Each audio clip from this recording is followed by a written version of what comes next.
promoting the free exchange of ideas, questioning the status quo, and having some fun along the way. This is the Are We Idiots Show. Now here are your hosts, Mark Weaver and Rich Kroll.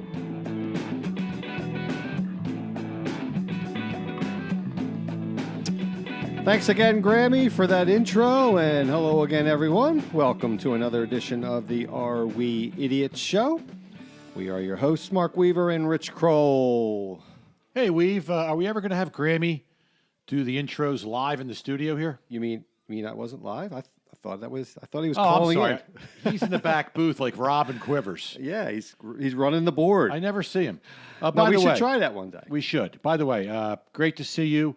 You look healthy today. Your skin has a very good tone or hue to it. It's my rouge I wear. Is that what you're wearing now? Actually, on a very serious note, I want to put a special shout out to my beautiful bride, Mary Ellen. We are married 30 years this weekend. So How the heck did she last that long with you? She's a wonderful woman, and that just proves it, putting up with me for 30 plus years, because she actually knew me a couple of years before we got married, believe it or not. So to my best friend, I love you, and let's have a great weekend. So, Wow, now I'm getting a little emotional. yeah, I saw a tear coming down. Yeah. She probably doesn't want me mentioning her, but I'll get over it. All right, folks, we have a great show planned, and just to update you on a few questions over the last few weeks that I've asked the listeners, we got some feedback. Actually, several people came back and said they do not want us to have guests on the show as of yet. They think we should wait a little bit. Several people have come back and said they just want you and I, Rich. So I guess they're addicted to you and I. It's either that, or they can't imagine a third idiot on our show. Or they can't imagine the show running potentially longer than it is. That could also be a big problem. But the other question that we had out there was, does anyone have any interest in show sponsorship? We haven't had any feedback on that yet. So I don't know if that's our answer or That's if the it's just answer. people haven't had a chance to email us yet. But we'd appreciate your thoughts on that. Without our listeners, we don't really have a show. So please give us feedback on any subject, suggestions on future shows, and we'd greatly appreciate it. All right, on the show today, we have our Idiot of the Week award. Kroller's chomping at the bit to give me his nominees this week. Then we're going to talk about the harmful effects of zoning laws. Maybe a little bit of an obscure topic, or certainly something that most people don't think a lot about. But we'll educate you on some of the things that go on day to day and how that may affect our lives. And it may even play into a previous show where we talked about inequality. We'll get into that a little bit. And then we'll finish up the show. You know, I like to try new segments periodically, Rich. We're going to highlight idiotic laws that are still on the books. In many states, there's lots of archaic and crazy laws. And we're going to highlight a few and have a few laughs, and I'm sure you'll have some comments about that. That sounds like fun. All right, Idiot of the Week, fire away. A couple of good ones for you, and very diverse. There we go. We like diversity. So the first one. A Phoenix woman is facing numerous charges after she sent more than 65,000 text messages to a man after a first date, many of them containing bizarre threats. Police arrested 31-year-old Jacqueline Aids and charged her with threatening. Is her name AIDS? ADES. So not Is that a little Freudian or it something? might be Freudian. They charged her with threatening, stalking, harassment, and failure to appear in court, according to the Washington Post. You sure her name wasn't Glenn Close with a rabbit burning on the stove? Wait till you hear this. It gets better. right. Now I'm quoting Jacqueline here. I felt like I met my soulmate, and I thought we would just do what everybody else did, and we would get married, and everything would be fine. This is after one date. Adding that she met this man on Luxy, an online dating site for verified millionaires. Jacqueline Aids said she sent her date so many texts because loving him selflessly brought me his information. Many of the texts Aids selflessly sent included the following. Don't ever try to leave me. I'll kill you. I don't want to be a murderer. I hope you die, you rotten, filthy Jew. I'm like the new Hitler. Man was a genius. Oh, what would I do with your blood? I'd want to bathe in it.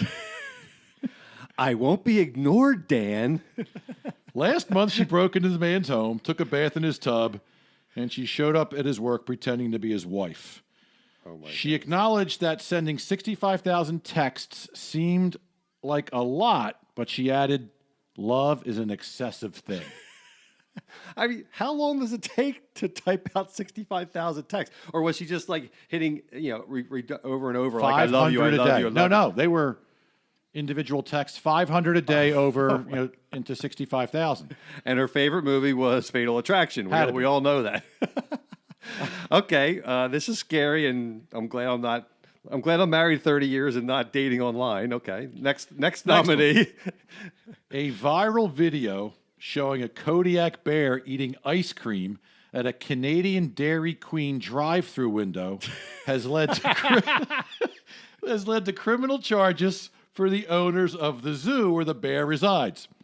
We made a mistake, Doug Bose, one of the owners of Discovery Wildlife Park in Alberta, told The Guardian on Wednesday. Every time we take an animal off the property, we're supposed to notify Fish and Wildlife and send them an email. And we forgot to do that. Now, before I read further, I looked into this. They took him to a Dairy Queen, basically? And first of all, a Kodiak bear is the largest bear in the world, okay? It can reach a height of 10 feet if it stands up and 1,500 pounds. And we know from last week they can eat people taking selfies.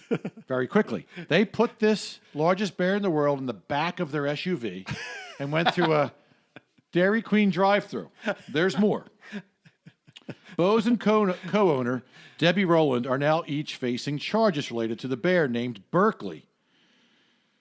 The video shows Berkeley leaning out the window of a vehicle in the back seat, eating ice cream off a spoon held gingerly by the drive-through worker.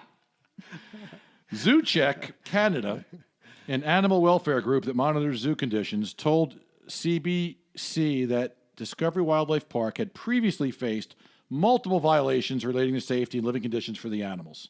So needless to say, they haven't learned their lessons, apparently.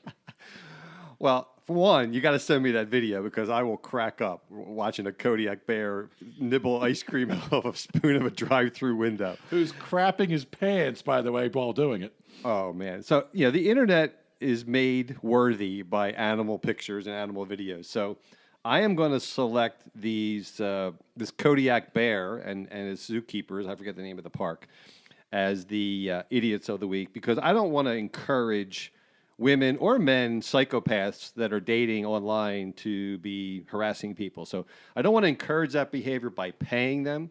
So we definitely want to acknowledge the park as the idiots of the week. So you'll send $1 to Alberta. I will. That'll buy one scoop of ice cream at the dairy bar. And don't send $1, send a loonie. Is that what it is? Yep, they're called loonies, which is It's not a Canadian dollar, but the loonie is like the nickname for it, right? Yes. Okay. Yeah, because I know it's a Canadian dollar. You have lots of Canadian friends, eh? I have a lot, probably too many. Eh? All right. So good idiot of the week, and we'll move on now to I think Rich thinks is a little bit of an obscure topic, zoning laws. But he accuses me periodically of thinking about things that other people don't. So maybe this would qualify. But this came to mind last week when California, in their infinite wisdom, voted that all new houses now going forward will require solar panels on the roof. And we're not going to talk about fossil fuels versus renewable fuels, and that's a whole different topic for a different show, and the viability of that and the economics of solar panels. Just the sheer fact that they're forcing people to do something that's their decision, and adding $9,500 to the cost of every house in California going forward. The other ones are grandfathered, by the way. The existing homes are grandfathered. But going forward, in a state where they already have the most expensive real estate in the country in a lot of places, San Francisco, San Jose, that whole Bay Area is crazy. Los Angeles is crazy. And I just thought it'd be something to talk about because not only in California, zoning laws are one of the things that people don't think about as a real contributor to segregation, to inequality, and also to prop up the, I'll call it the homeowner class, at the expense of people who want to get into the homeowner class. This, not in my neighborhood type of attitude. So let's start with the big picture, Rich. Should government be able to tell you what you should do with your own property? No, but I kind of wish you started with a more egregious, offensive premise, because on the surface, I'm thinking, wow, I get that it costs an extra $9,500, and real estate's already $2,000 a square foot out that way. But I'm sure you make up that $9,500 over time. 30 years. 30 years. Yeah, 30 years. Okay. But they don't factor the cost of money over 30 years. But that's what they're. We're trying to go green. We're trying to save the environment. We're trying to reduce the carbon footprint. So at first I thought, okay, that's a good idea. And if I get the money back, that's great. But I think where you're going with this was just sticking a toe in the water for the bigger problem that you're going to educate me on. Well, the bigger problem is that, well, one, on principle, I believe that it's a property rights issue, and I don't believe that the government should tell me what I should do with my property that I bought with my money, that I maintain with my money. And by the way, if I want to do improvements to my property, I have to pay for them. And I have a direct incentive to want to improve the value of my property. So, we don't need government to step in and say, you need to do this to your property, you can't do this to your property. Why is it their business? They don't have any economic interest in it. So let's start with that. But if I would have liked to hear you say something like, okay, California state legislatures just passed a law where every house over 1,000 square feet has to install $9,500 worth of purple gargoyles on the roof. And then I'd be like, what the heck? So I don't want to be forced to do anything, nor should people be forced to do something, but it sounds like yet another attempt to go green, which isn't a bad thing. Well, maybe it isn't. And maybe the people that think like you, that's something that is okay. But should you be forced to do it? What if you don't want to believe in that? If it was something ridiculous. Yeah, but what if you happen to believe in that thing? But what if people that don't believe in it, why should they be forced to do it? Why should the government force you to do something you don't want to do? What if in the next 10 years everybody's forced to drive electric cars? Why would they be forced? Because we're going to do away with gas. Why? We're trying to save the world.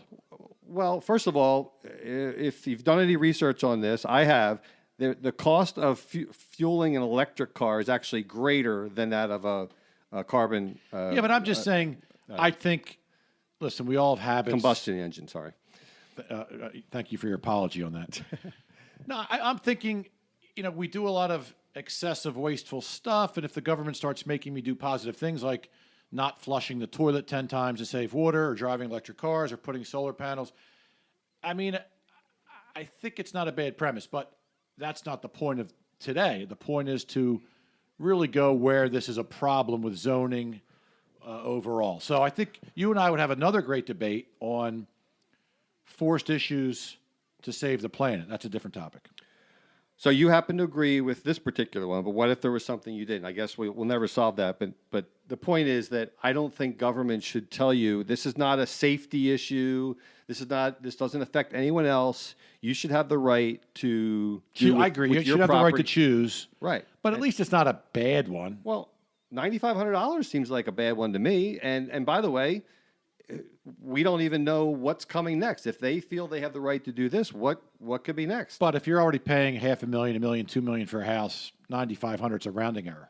Well, maybe, but this leads into my second subject. That's what I want to hear. Okay, so the fact that zoning laws, and we're going to get into a little economics, Rich. I know you love that. I love it. Thomas Paine? What zoning laws do, by and large, in urban areas, is restrict supply, because they put limits on the use, the size of the lots, what type of property you can put on it, whether it's commercial, residential, all this types of thing. The percolation, the water runoff, all this limits supply. And when you limit supply, Rich, what happens to the cost? The cost goes up. Are you right? talking about supply and demand? I'm talking about supply and demand, right? And the irony is that a lot of these urban areas are run by progressives, not liberals, Rich, progressives. Progressives, thank you. Progressives, far left people, Democrats in most large cities. And the irony is that they are usually the advocates for affordable housing. And inequality, they always claim that inequality is a problem, and they would have to bring up the rich should be taxed more, and we should help the underclass. And the reality is that one of the biggest ways that they could help the underclass is to allow more usage of land in whatever form the ownership wants. So that may mean that in the area that we live in, you can only have single homes on a quarter-acre lot or whatever it is. Maybe you could put a duplex there. And some people, namely the people that are there, don't want that in their backyard. And that's the big problem that I see, is that local leaders are making these zoning laws, and they're unduly influenced by the status quo of people that own homes. All right, now you're on to something. It took you 10 minutes to get to something. I But still now, don't like the solar panel thing. yeah, though. I didn't like that one. Now I see where you're going with this. So, listen, that is a problem. And I've had family members and friends impacted by zoning laws, even post facto. Is that Latin? Yeah, I've been using Latin after a lot. the fact.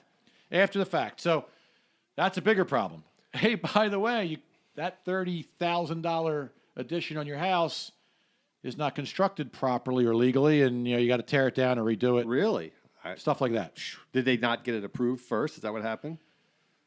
They were given bad advice that it would be fine, and then Then it wasn't. it wasn't. So, and I don't know that it was 30,000, but the point is, I've seen this a couple times where now you're kind of screwed post facto, and you have to fix something or jump through hoops to fight it, in the local courts or whatever. So, and if it's not and I wouldn't have noticed, it didn't impact the neighborhood.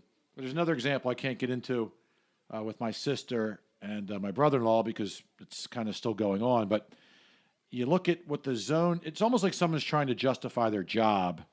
And, I can't tell the difference between 2 feet and 3 feet and left and right. When it's insignificant and minimal, it gets really ridiculous. So my point is that, again, this goes back to if it's my property and I paid for it, I should be able to do what I want with it. But let's assume that that's not the case right now. And existing laws prohibit the use of, the type of structure that we can put on it and the amount of space we can take in it. If we were to liberalize that, and if we were to do that in mass, cost of real estate would come down a lot. It would cost a lot of equity in people's homes. And that's why the status quo is people don't want to do that because they don't want lower cost housing in their neighborhood. So their price of their house goes down 20%. But my point is it would net out because at the end of the day, you'd be able to, now it would hurt the people that owed more than the value of the home. But it would net out that we would all pay a lot less for housing in this country if laws were liberalized so that you can build whatever you want, wherever you want. And this plays out, by the way, in Texas. Texas and Florida have very liberal building laws. Homes are cheap. Cities are booming. People are moving there. There's affordable housing everywhere. And it's because they have very liberal zoning laws. The places where it's tight and restrictive, restricts the supply, prices go way up, and you can't have affordable homes for millennials and entry-level people. Interesting. So you are educating me today. I'm taking a back seat. I feel like I'm at University of Pennsylvania Wharton School, and you're my professor. The ones that didn't kick me out? The ones that didn't kick you out. And so, but let me think about this for a minute because, yes, it makes sense. I would love to get into my home cheaper, but the transition from the folks that bought at a certain level and are looking for appreciation, and it goes the other way, there's going to be that 10-year problem gap. Totally agree. And this is the problem that government has created. I'm getting my libertarian rant. This is the problem that governments have created over the last, really, it's about 40 or 50 years. It actually started, they call it the white flight. it was in the 60s when a lot of people left the cities and started building out the suburbs. In the 50s, really, it started, but it boomed in the 60s. And they call it the white flight. It was actually where stricter laws happened in the suburbs. I would prefer Caucasian. Caucasian flight, okay. White flight tends to rhyme. It's not my term, by the way. It's something I read. And basically, it created restrictions on use of lots, and it drove up the demand. And this is now they're saying this was a way to segregate, economically segregate people by driving up the cost of the land and keeping the underclass out. So, this has been a long time coming, and I agree with you, it would be a long time fixing. But wouldn't it be great if all our houses were a lot cheaper and we'd spend a less percentage of our income on housing? I mean, in Europe they do. All over the rest of the world, actually, they spend a lot lower percentage of their income on housing than we do in the U.S. Well, I love the stories from our parents and grandparents, how they came into a decent neighborhood and they bought a house for $3,000 or $15,000. Now, 50 years later, it's $300,000. But at the time, a school teacher or a fireman or a secretary, you could buy a home. Right. Now, in fairness, homes have gotten a lot larger over the years, too. When you and I grew up, our homes were, on average, I think, 1,700 or 1,800 square feet. Now the average home in the U.S. is like 2,400 or 2,500 square feet.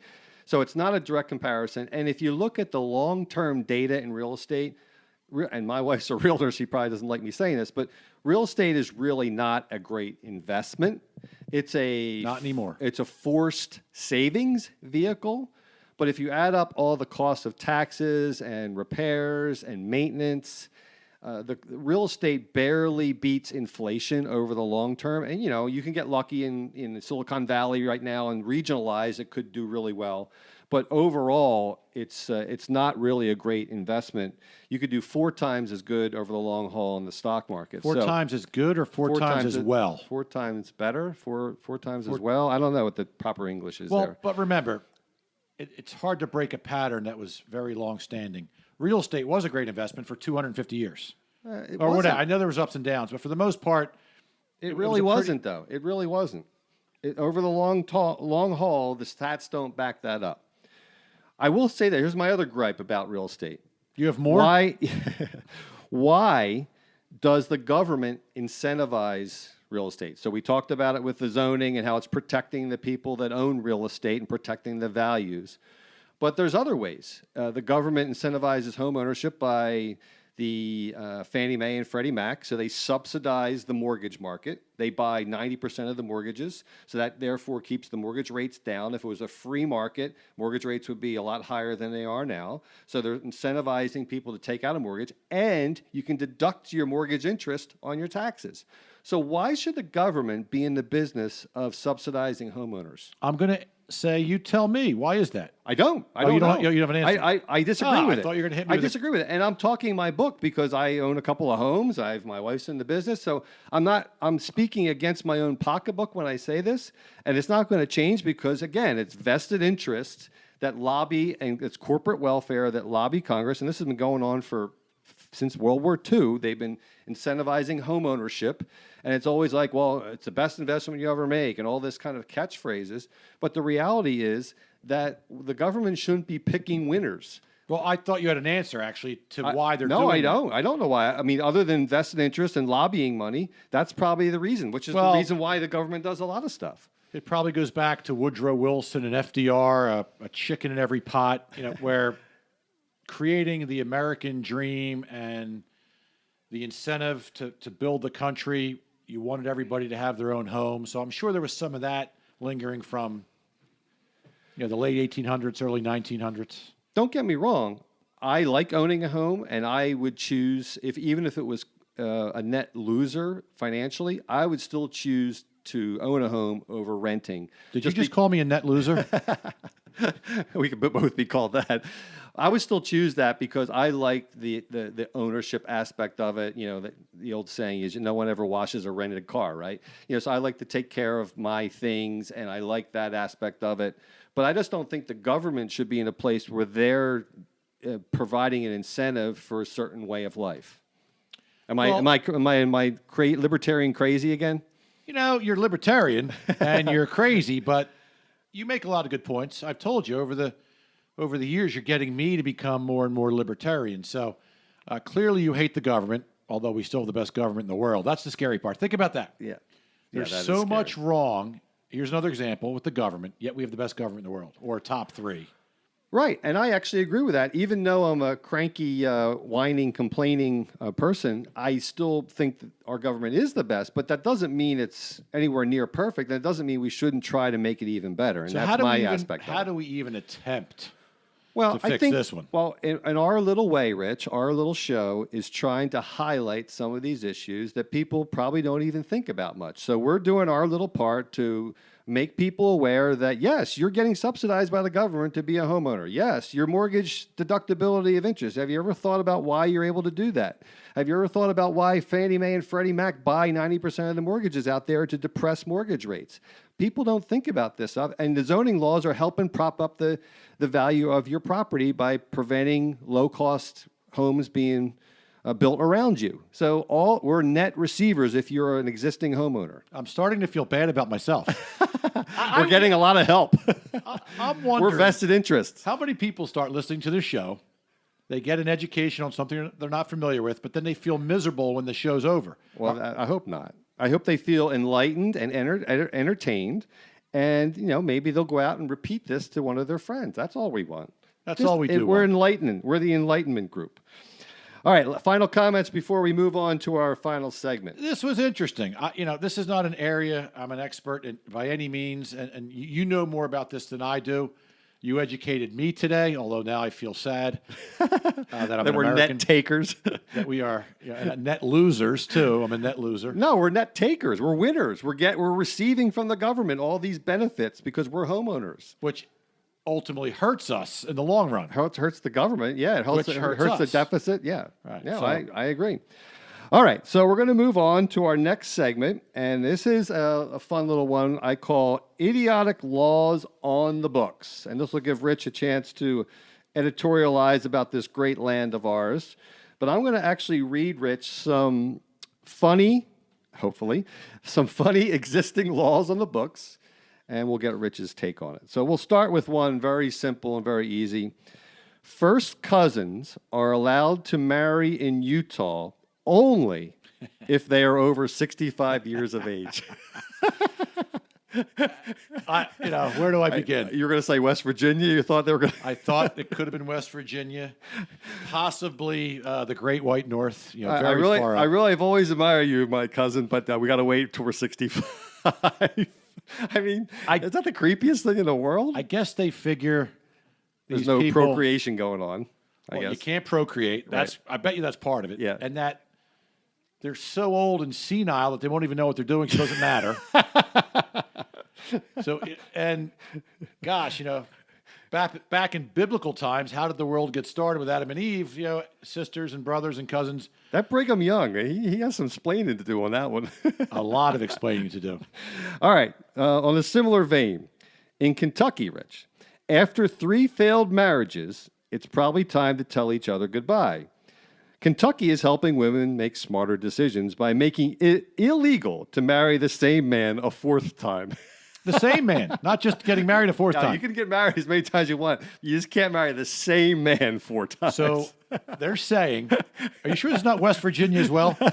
So they're I think West saying Virginia's going to dump our show after this today. you get married to somebody, you get divorced. And I have heard, 5 years later, somebody goes, we made I a knew someone mistake. that married the same guy 3 times in Pennsylvania. Twice I can get. Yeah. I can honestly see twice. But in Kentucky, that 4th time, it's a no-no.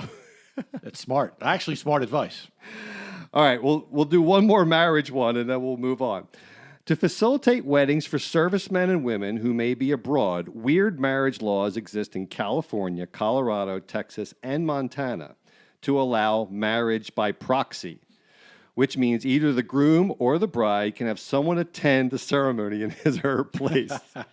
Montana even allows a double proxy wedding where neither party has to be present. So, by the way, I stopped in Montana on the way back. You're now divorced. I did divorce by proxy. So neither you or Jill had to be Thank there. you. She'll appreciate that. So you're telling me you can have a substitute husband, substitute in wife, Montana. represent you, show up, like this is a prevalent thing in Montana. Yes. Yeah. Double by proxy It's wedding. the weirdest thing I ever heard. I used to like Montana. I used to think Montana was a beautiful state. I mean, how do you do the verification? I mean, like, oh, yeah, they're on Skype. I mean, how do you verify? I guess you have to have, like, birth certificates or something? Think about the two people that actually needed this executed and got this law passed so they could perform this insanity. Wow. All right. Now we're going to go for a little bit more obscure. In Aspen, Colorado, a very ritzy place. I've actually never been. Actually, I have been there, just passing through in the summer. You are allowed to own a catapult, but you better not try to discharge it. And by the way, flaming arrows are also off limits in Aspen. So you can own a catapult. You just can't use it. Can't use it. You can own flaming arrows, but just don't You can't light them use and them. use them. Yeah. So this is troubling because as you know, I'm a big collector of medieval weapons. And I was planning a trip with the family. To and Aspen? Instead of hitching my boat, I was hitching my catapult. And my daughter was actually sharpening up the arrows with lighter fluid. And now the whole trip's ruined. Well, that'd be a great sport. The skiers coming down the slopes in Aspen and try to shoot flaming arrows out. I mean, what The could be remake better? of Gladiators. Bizarre. That's as All bizarre right, as it gets. moving along. In Chico, California, Rich, it's illegal to build, maintain, or use a nuclear weapon. In Chico.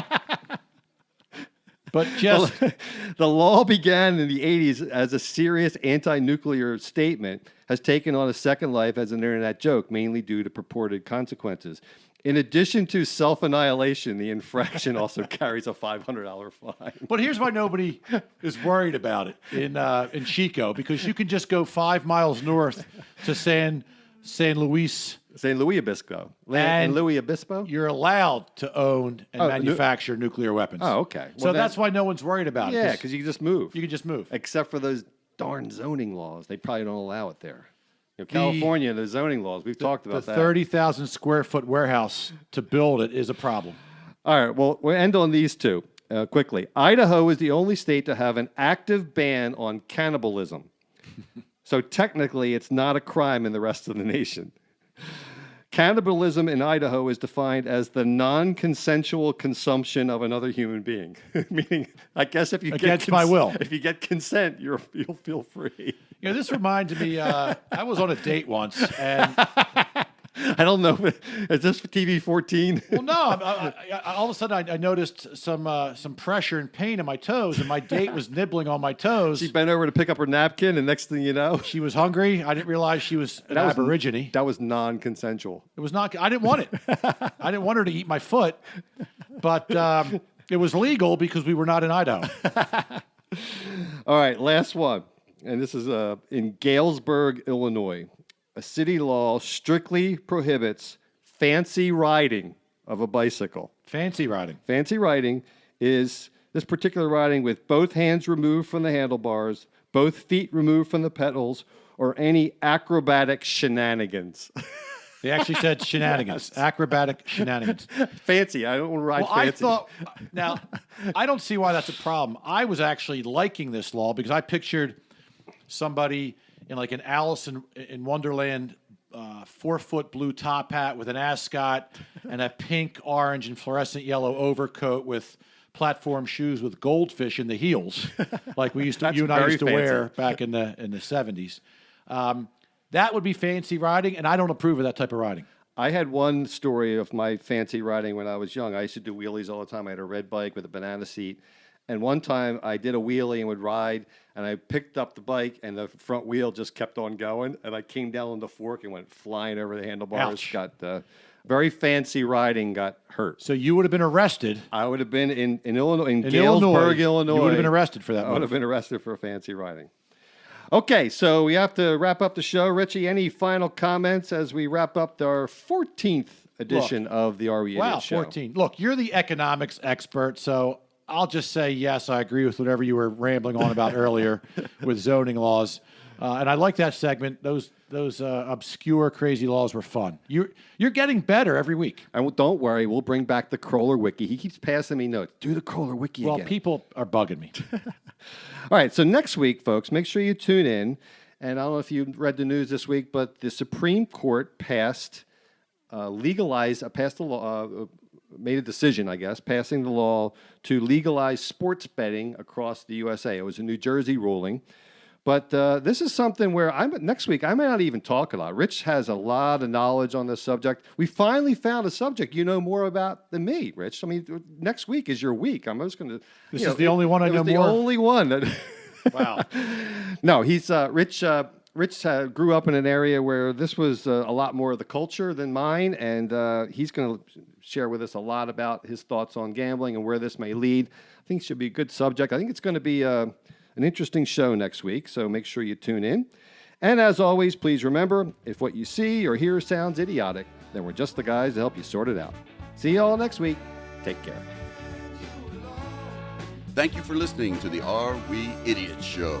Please subscribe on iTunes, Google Play, or Stitcher so you can enjoy all episodes.